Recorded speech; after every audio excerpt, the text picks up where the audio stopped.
Hello दोस्तों, मैं नीतू आपका स्वागत करती हूँ आपके अपने channel UGC net self study में। तो आज से मैं आपके लिए जो जितने भी इम्पोर्टेंट एमसीक्यू होगा, चाहे वो जैसे सीजीएल एग्ज़ाम जो झारखंड में अक्टूबर में होने वाला है, और आपका जो बीपीएससी जो टीचर वैकेंसी आ गई है, जो 19 अक्टूबर को आपको फॉर्म फिलअप करने का डेट दिया गया है, तो उसके लिए मैं एक सीरीज चलाने वाली हूँ। तो आप मेरे से बिल्कुल भी जुड़े, और माफ़ी चाहती हूँ कि पिछले दिनों में मैं खुद के कामों में कुछ व्यस्त थी। पीएचडी सिनॉप्सिस वगैरह इंटरव्यू वगैरह हो रही थी, तो उसमें मैं व्यस्त होने के कारण मैं आप लोगों के लिए वीडियो नहीं बना पा रही थी, तो इसके लिए माफ़ी चाहूँगी। और आज से मैं कंटिन्यूअस आपके लिए वीडियो लेकर डेली आने वाली हूँ, तो आप बिल्कुल मेरे साथ जुड़े रहें। और आज का जो क्वेश्चन मैंने लिया है उसमें कहानी और निबंध के वेरी इंपॉर्टेंट क्वेश्चन होंगे एमसीक्यू के तौर पे, जो आपको झारखंड सीजीएल का जो एग्ज़ाम है उसके लिए इम्पोर्टेंट तो होगा ही, और साथ ही बीपीएससी के लिए भी इम्पोर्टेंट है, और जितने भी हिंदी क्षेत्र से होने वाले एग्ज़ाम हैं सभी के लिए इम्पोर्टेंट है। तो चलिए आज देख लेते हैं। आज मैंने ज़्यादा क्वेश्चन तो नहीं लिया है, 30 क्वेश्चन लिया है, लेकिन वो काफ़ी इम्पोर्टेंट है, तो बिल्कुल मेरे साथ बने रहें। और अगर आप मेरे चैनल पर न्यू हैं तो ज़रूर से मेरे चैनल को सब्सक्राइब और शेयर भी करें अपने दोस्तों तक। तो चलिए पहला क्वेश्चन देख लेते हैं। पहला क्वेश्चन क्या है? तो पहला क्वेश्चन है हमारा, थोड़ा सा छोटा मैं कर लेती हूँ, आप लोग को दिख रहा होगा ना। चलिए देख लेते हैं कि मधुआ कहानी आपके सीरियल में लगी हुई है। तो मधुआ कहानी के जो लेखक हैं तो आपको पता ही होगा कि जयशंकर प्रसाद जी हैं। तो मधुआ कहानी का जो सारांश है वो क्या है, मैं एक शॉर्ट वीडियो इस पर लेकर आऊँगी, बहुत ही एक शॉर्ट फॉर्म में होगा, जो आपको काफ़ी हेल्प मिलेगी इसे समझने के लिए, इस कहानी को। तो चलिए अगला क्वेश्चन देख लेते हैं। दूसरा क्वेश्चन है आपका, वोल्गा से गंगा कहानी संग्रह किसकी है? तो इसके जो कहानी संग्रह है वो है राहुल संस्कृत्यायन जी का। ठीक है। अगला क्वेश्चन है, जिंदगी और जोंक के लेखक कौन है? तो जिंदगी और जोंक के जो लेखक हैं वो आपके कौन हैं? तो अमरकांत हैं। अगला क्वेश्चन है, हिंदी की प्रथम कहानी कौन है? तो हिंदी की प्रथम कहानी कौन है? तो वो है इंदुमती। और ये जो है ना, ये क्वेश्चन एस्टेट में, यानी बिहार का जो एस्टेट अभी हाल ही में हुआ है, जो आंसर की जारी हुआ था, ये क्वेश्चन पूछा जा चुका है, और इसके लेखक का नाम पूछा गया था। और मैं इस जो एग्ज़ाम है मैं खुद इसमें बैठी थी और मैं क्वालिफाई हूँ। ठीक है। तो मैं इस लेवल का भी आपको उस पैटर्न का जो क्वेश्चन पूछा गया था स्टेट और बीपीएससी का जो पैटर्न जो पूछा गया है अगस्त में एग्ज़ाम जो हुआ था, तो उसके अकॉर्डिंग मैं क्वेश्चन आपको कराने वाली हूँ, तो बिल्कुल आप मेरे से जुड़े रहें। ठीक है।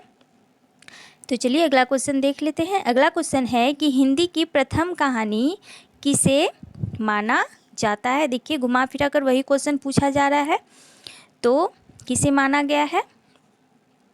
तो वो है इंदुमती को। ठीक है। और इसका अगर सन की बात करें तो ये 1900 ईस्वी की। ठीक है। अगला क्वेश्चन देख लेते हैं, 11 वर्ष का समय, इसके रचनाकार कौन है? तो ये जो है ये रामचंद्र शुक्ल जी का कहानी है, और इसका जो टाइम पीरियड है वो 1903 ईस्वी है। ठीक है। अगला क्वेश्चन देख लेते हैं।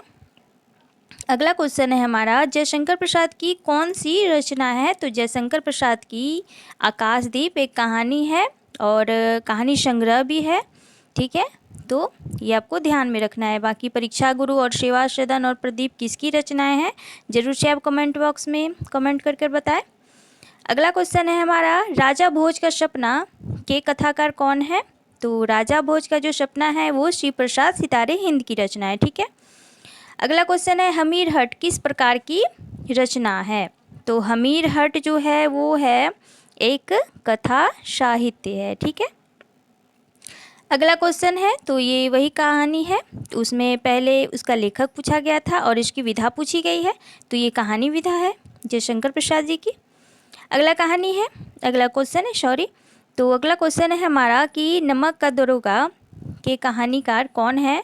तो ये तो सभी अवगत हैं, प्रेमचंद्र जी हैं। अगला क्वेश्चन है,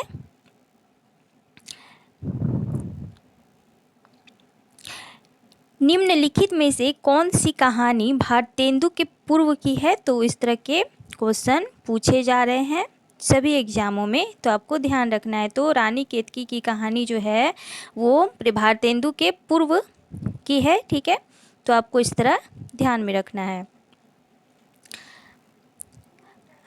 अगला क्वेश्चन देखते हैं कि पर्दा कहानी के रचनाकार कौन है? तो ये यशपाल जी हैं।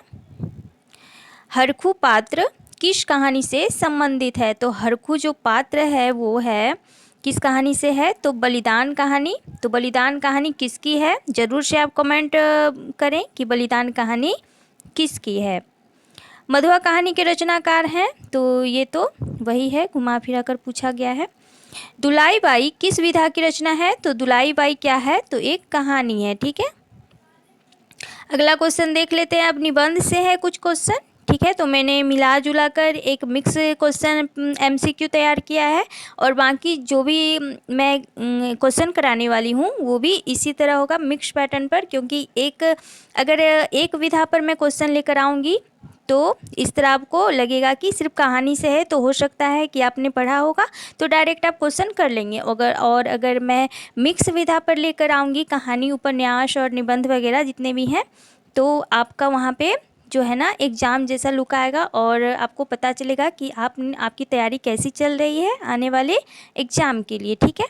तो अगला क्वेश्चन देख लेते हैं।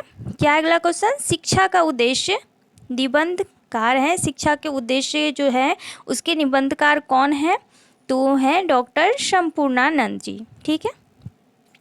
अगला क्वेश्चन देखते हैं कि पृथ्वी से सप्त ऋषि मंडल के लेखक कौन हैं? तो ये जो क्वेश्चन है इसके जो आंसर है वो कौन है? तो डॉक्टर संपूर्णानंद जी। तो ये कुछ नए क्वेश्चन मैंने लिए हुए हैं, ठीक है। निंदा रस, अगर आप लोगों ने पढ़ा होगा तो रचना है। तो निंदा रस क्या है? तो निबंध है, आपको ध्यान में रखना है। और ये किसकी रचना है? तो हरिशंकर प्रसाई जी का, ठीक है। अगला क्वेश्चन देख लेते हैं, गेहूं बनाम गुलाब। तो ये निबंध किसकी है? ये गुलाब जो है किस प्रकार की प्रगति का यहाँ पे घोतक है? तो वो है सांस्कृतिक प्रगति का, ठीक है। तो सांस्कृतिक यहाँ पे इसका आंसर होगा। आगे देख लेते हैं, बेईमान की परत, यानी बेईमानी की परत है, एक निबंध है, और इसके जो लेखक हैं वो कौन है? तो वो है हरिशंकर प्रसाई जी। जितने भी व्यंग्यात्मक निबंध हैं वो ज़्यादातर किसके हैं? तो हरिशंकर प्रसाई जी का है, ठीक है। अगला क्वेश्चन देखते हैं हम, दक्षिण की भाषाएं और उनका साहित्य। क्या है? दक्षिण की भाषाएं और उनका साहित्य, ये क्या है? तो एक निबंध है, और ये निबंध किसकी है? तो ये निबंध जो है प्रोफेसर जी सुंदर रेड्डी की है, ठीक है। आगे क्वेश्चन देख लेते हैं, कल्प वृक्ष के लेखक कौन है? तो कल्प वृक्ष कई बार पूछी जाती है, तो कल्प वृक्ष किसकी है? तो ये है वासुदेव शरण अग्रवाल जी की एक निबंध है, और एक कल्प वृक्ष जो है एक और लेखक की कृति है। तो आप जरूर से कमेंट बॉक्स में कमेंट करें कि ये किसकी है, ठीक है। अगला क्वेश्चन देख लेते हैं, अर्थातो घुमक्कर जिज्ञासा के लेखक कौन है? तो वो हैं राहुल संस्कृत्यायन जी, ठीक है। अगला क्वेश्चन है हमारा, हजारी प्रसाद द्विवेदी के निबंध किस श्रेणी में आते हैं? तो हजारी प्रसाद द्विवेदी जी के जितने भी निबंध हैं ज़्यादातर वो ललित निबंध की श्रेणी में ही आते हैं। और नाखून क्यों बढ़ते हैं, ये एस्टेट में भी पूछा गया था इस बार, ठीक है। आगे क्वेश्चन है, तो ये क्वेश्चन वही है। अगला क्वेश्चन है कि राष्ट्र का स्वरूप निबंध के लेखक कौन है? तो राष्ट्र का जो स्वरूप है उसके लेखक जो हैं वो हैं वासुदेव शरण अग्रवाल जी, ठीक है। अगला क्वेश्चन है, विद्यानिवास मिश्र के निबंध जो हैं वो अधिक किसमें लिखे गए हैं? तो विद्यानिवास मिश्र के जो अधिकतर निबंध हैं वो ललित निबंध ही के श्रेणी में ही गिने जाते हैं या आते हैं, ठीक है। आगे क्वेश्चन देखते हैं कि निबंध विधा का सर्वाधिक विकास किस युग में आपको देखने को मिलता था? तो किस युग में देखने को मिला आपको? तो ज़्यादातर छायावाद युग में ही निबंध विधा का, और शुक्लोत्तर युग में ही उसका ज़्यादातर विकास आपको देखने को मिला था। ठीक है, आगे देख लेते हैं कि निबंध शब्द के अंग्रेजी शब्द जो हैं ऐसे का अर्थ क्या है। तो ऐसे का अर्थ क्या है, तो प्रयास करना। तो आज रहने देती हूँ यहीं तक, 30 क्वेश्चन ही, ठीक है। और ये काफ़ी इम्पोर्टेंट है आपके आगामी एग्ज़ाम के लिए, तो आप बिल्कुल इसे देखें और आप मेरे साथ जुड़े रहें, क्योंकि जो बीपीएससी जो टीचर का जो एग्ज़ाम होने वाला है उसका जो सिलेबस मैंने देखा तो उसमें व्याकरण और हिंदी साहित्य से जितने भी युग उसमें और गद्य विधाएँ या पद विधाएँ जितने भी ली गई है, वैसे तो अभी सिलेबस नहीं जारी किया गया है बीपीएससी के द्वारा पीजीटी और टीजीटी का। तो देखते हैं जैसे ही फॉर्म फिलअप होने को होगा तो हो सकता है कि बीपीएससी सिलेबस नया सिलेबस जो है वो जारी कर दे, और उसके अकॉर्डिंग हम जो पहले से सिलेबस जो भी है या एस्टेट में मैंने पढ़ा है तो उसके अकॉर्डिंग मैं इसका जो सीरीज है वो ज़रूर तैयार करवाने वाली हूँ आप लोगों के लिए। तो चलिए आज के लिए बस इतना ही, और आप मेरे से जुड़े रहें ताकि आपके अगले एग्ज़ाम की तैयारी जो है अच्छे से हो सके। तो चलिए आज के लिए बस इतना ही, बने रहें मेरे साथ। Thank you so much.